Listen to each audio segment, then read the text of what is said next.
ज्योती काय करतेस? हे बघा, हे काजूच्या आहेत ना, या बिया काढून ठेवते.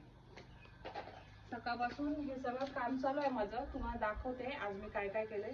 पहिल्यांदा तर पडलेले सगळे हे काजू वेचले, त्याच्या या बिया काढून ठेवलेल्या आहेत. हे बघा, या बिया काढून ठेवलेल्या आहेत.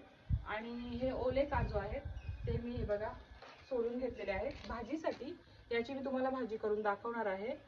आणि ते बघा, हे झाडावरचे काढलेले काजू, हे पिवळे काजू हे वेगळ्या झाडांवरचे आहेत आणि हे लाल काजू हे वेगळ्या झाडांवरचे आहेत. इथे ह्या बघा, ह्या मिरच्या सुकवल्यात मीठ आणि हळद टाकून. तर त्या अजून उद्या एक दिवस अजून सुकवायच्या आहेत. तर मी आता संध्याकाळ झाली म्हणून काढून ठेवलेल्या आहेत. ती कारली पण सुकवलेली आहेत. ती मीठ आणि हळद घालून सुकवलेली आहेत. ती पण एकदा सुकवायला लागतील मला. आणि ही बघा, ही आहेत मोहाची फुलं. याचे खूप सारे असे हेल्थ बेनिफिट आहेत. मला सांगितलेलं आहे, एक्झिबिशन मध्ये गेलेली तेव्हा मला हे विकायला होते, तेव्हा मला समजलं का या मोहाच्या फुलांचे खूप सारे हेल्थ बेनिफिट्स आहेत. म्हणून मी ते पण आज टिपून घेतलेले आहेत. तर एवढं सगळं काम मी आज दिवसभरात इथं केलेलं आहे.